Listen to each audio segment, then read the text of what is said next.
رسول اللہ صلی اللہ علیہ وسلم نے ایک حدیث میں فرمایا کہ جب ظلم عام ہو جائے گا، ظلم و ستم پوری دنیا کے اندر پھیلا ہوا ہوگا، پوری دنیا کے اندر اسلام کو مٹانے کی بات چلے گی، پوری دنیا کے اندر اسلام کو ختم کرنے کی بات چلے گی، میرے اور آپ کے آقا صلی اللہ علیہ وسلم فرماتے ہیں اس دور میں بھی ایک گروہ، ایک جماعت ایسی رہے گی جو مخالف کا سامنا کرے گی، جو باطل کا سامنا کرے گی، جو ظلم کا سامنا کرے گی۔ صحابہ نے سوال کیا، یا رسول اللہ ایسے دور کے اندر جب اسلام کو مٹانے کے لیے اور ایمان کو، مسلمانوں کو ختم کرنے کے لیے ظلم و ستم عام ہو جائے گا، ایسے وقت میں وہ کون سی جماعت ہوگی، وہ کون سے لوگ ہوں گے جو باطل کے خلاف کھڑے ہوں گے، جو ظلم کے خلاف کھڑے ہوں گے، جو کفر کے خلاف کھڑے ہوں گے؟ میرے اور آپ کے آقا صلی اللہ علیہ وسلم نے فرمایا کہ اس دور میں جو ایمانی قوت ہوگی، ایمانی جذبہ ہوگا، وہ جو جماعت ہوگی وہ بیت المقدس اور اس کے اطراف میں ہوگی۔ اور یہ آج ہمیں دیکھنے کو مل رہا ہے، ہماری آنکھوں کے سامنے ہم دیکھ رہے ہیں کہ جو ہمت، جو قوت، جو شجاعت، جو طاقت فلسطینیوں کے اندر ہے،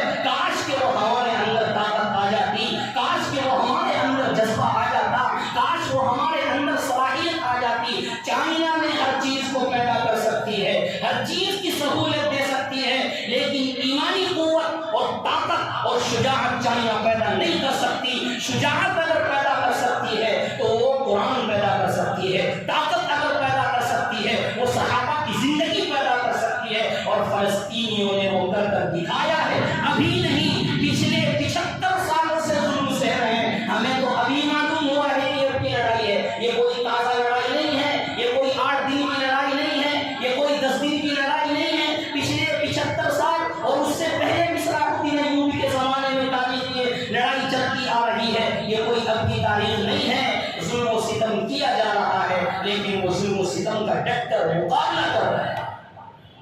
اور یہی نہیں، ایک عورت کو مارا جاتا ہے، ایک عورت کو مارا گیا، ایک بوڑھی اور ضعیفہ عورت کو مارا گیا، اس کو لات ماری گئی، ڈنڈے مارے گئے، لیکن وہ اٹھتی ہے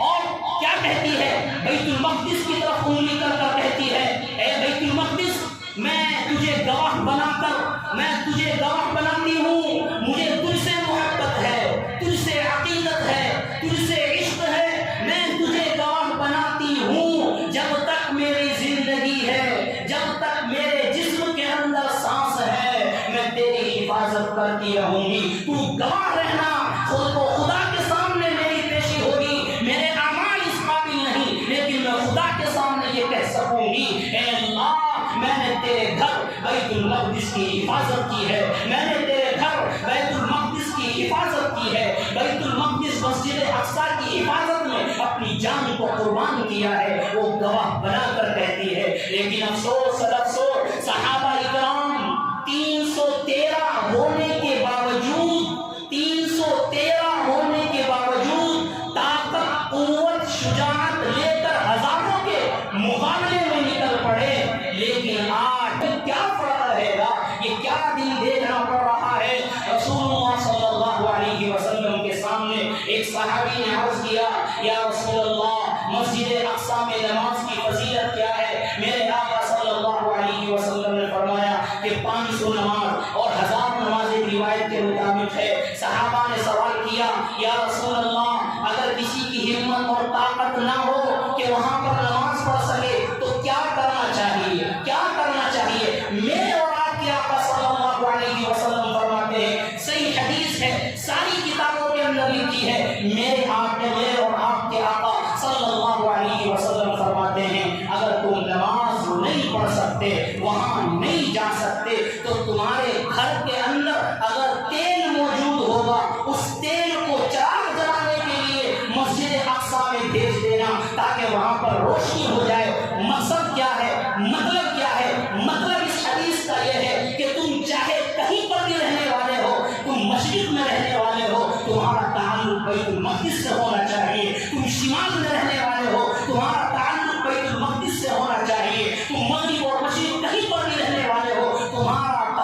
الشمال تمہارا تعلق بیت المقدس اور مسجد اقصی سے ہونا چاہیے۔ کسی نے کیا خوب لکھا ہے، کیا خوب بات کہی ہے کہ 56 ملک ہونے کے باوجود آج ہم پھر ابابیلوں کے انتظار میں ہیں۔ 56 ملک ہونے کے باوجود آج بھی ہم خدا کے ان ابابیل جنہوں نے کعبۃ اللہ کی حفاظت کی تھی، آج ہم ابابیلوں کے انتظار میں ہیں۔ ایک صاحب لکھتے ہیں اسی طرح کہ خدا کی قسم اگر ابابیل آج آ جائے تو یہودوں کو نہیں، 56 ممالک جو اسلامی مملکت ہے ان پر اپنی کنکریاں برسائے۔ کیا دیکھنا پڑ رہا ہے؟ کہاں گئی ہماری طاقتیں؟ کہاں گئی ہمارا اسلامی جذبہ؟ کہاں گیا وہ ہماری ایمانی استقامت کہ ہمارے اس دور میں جہاں صلاح الدین ایوبی جیسے پیدا ہوئے ہیں وہ ہمیں نظر نہیں آ رہے ہیں؟ صحابہ اکرام کا ایمان، صحابہ اکرام کا جذبہ کہاں چلا گیا؟ لیکن یاد رکھنے کی بات ہے، یاد رکھنے کی بات ہے، ہمیں فلسطین یہ بتاتا ہے، فلسطین کا بچہ بچہ ہمیں یہ سبق دیتا ہے، فلسطین کا دودھ پیتا بچہ ہم کو یہ سبق دیتا ہے کہ سارے مسلمان اگر سو جائے، ساری اسلامی مملکت اگر کے سو جائے، ساری دنیا کے ایمان والے چپ بیٹھ جائے، لیکن جب تک فلسطین کے اندر دودھ پیتا بچہ بھی کلمہ پڑھ رہا ہے اس وقت تک انشاءاللہ تعالی بیت المقدس پر کوئی آنچ نہیں آ سکتی۔ بچہ بچہ ہمیں یہ پکار کر کہہ رہا ہے کہ جب تک ایک ایمان والا بھی موجود فلسطین کے اندر ہے، بیت المقدس پر کوئی قبضہ نہیں کر سکتا، کوئی اس کو ہٹا نہیں سکتا، کوئی اس کو گرا نہیں سکتا، اس لیے کہ یہ ایک ملک کا مسئلہ نہیں ہے، یہ ایک آدمی کا مسئلہ نہیں ہے، یہ خالی ہندوستان کا مسئلہ نہیں ہے۔ بابری مسجد ہندوستان کا مسئلہ تھا، لیکن بیت المقدس ایک ملک کا مسئلہ نہیں ہے۔ بیت المقدس ہر اس انسان کا مسئلہ ہے، بیت المقدس ہر اس مومن کا مسئلہ ہے جس کی زبان پر لا الہ الا اللہ جاری ہے، جس کی زبان پر لا الہ الا اللہ محمد رسول اللہ جاری ہے، ہر اس انسان کا مسئلہ ہے۔ اور ہمیں یہ پکار کر کہہ رہے ہیں بچے بچے، کل ایک ویڈیو دیکھی ابھی بھی میرے پاس ہے کہ ایک کو شہید کیا گیا فلسطین، کسی کو 3 دن کے بعد اس کی لاش کو کھول کر دیکھا گیا۔ خدا کی قسم ابھی بھی میرے سامنے وہ ویڈیو میرے پاس ہے، 3 دن کے بعد اس کو کھولا گیا۔ جس طرح اس کو شہید کیا گیا تھا،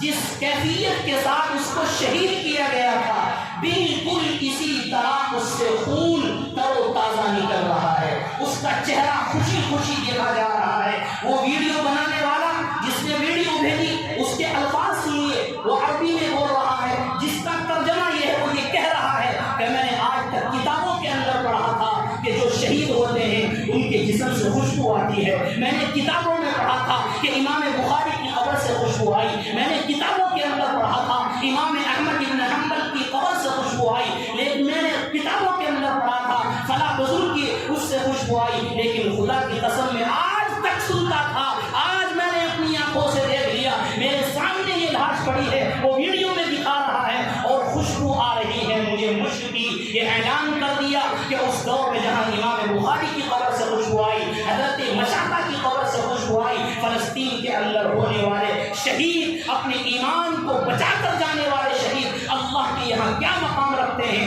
دنیا کے اندر اللہ نے دکھا دیا ہم کہاں سوئے ہوئے ہیں، ہم کہاں بیٹھے ہوئے ہیں۔ خدا کی قسم ان کے ایمان، ان کا ایمانی قوت اور ایمانی جذبہ دیکھ کر ہمیں سوچنا چاہیے کہ ہمارا ایمان کہاں ہے اور ان کا ایمان کہاں ہے۔ بچہ بچے کے اندر وہ ایمان، ایسی ایسی ویڈیو کہ کلیجہ پھٹ رہا ہے۔ ہاسپٹل کے اندر ایک بچہ آئی سی یو کے اندر موجود ہے، آئی سی یو کے اندر موجود ہے، اس کو تھوڑا سا ہوش آتا ہے، اپنے باپ کو بلا کر کہتا ہے سنو اس بچے کی بات، یہ بچے کی بات کی جا رہی ہے، بڑوں کا عالم کیا ہوگا، یہ چھوٹوں کی بات کی جا رہی ہے، بڑوں کا عالم کیا ہوگا، یہ بیٹوں کی بات کی جا رہی ہے، والد کا عالم کیا ہوگا۔ وہ بچہ اپنے باپ کو بلا کر کہتا ہے ابا جان، ابا جان، میں دنیا سے اگر چلا گیا میری فکر مت کرنا، اپنے آنکھوں سے آنسو جاری مت کرنا، خدا کی قسم تمہاری میری ملاقات جنت کے اندر ہو جائے گی، لیکن جب تک تم زندہ رہو گے مسجد اقصیٰ کی حفاظت کرتے رہنا، جب تک تم زندہ رہو گے مسجد بیت المقدس کی حفاظت کرتے رہنا۔ یہ کس کے الفاظ ہیں؟ یہ کسی صحابی کے الفاظ نہیں ہے، یہ کسی نبی کے الفاظ نہیں ہے،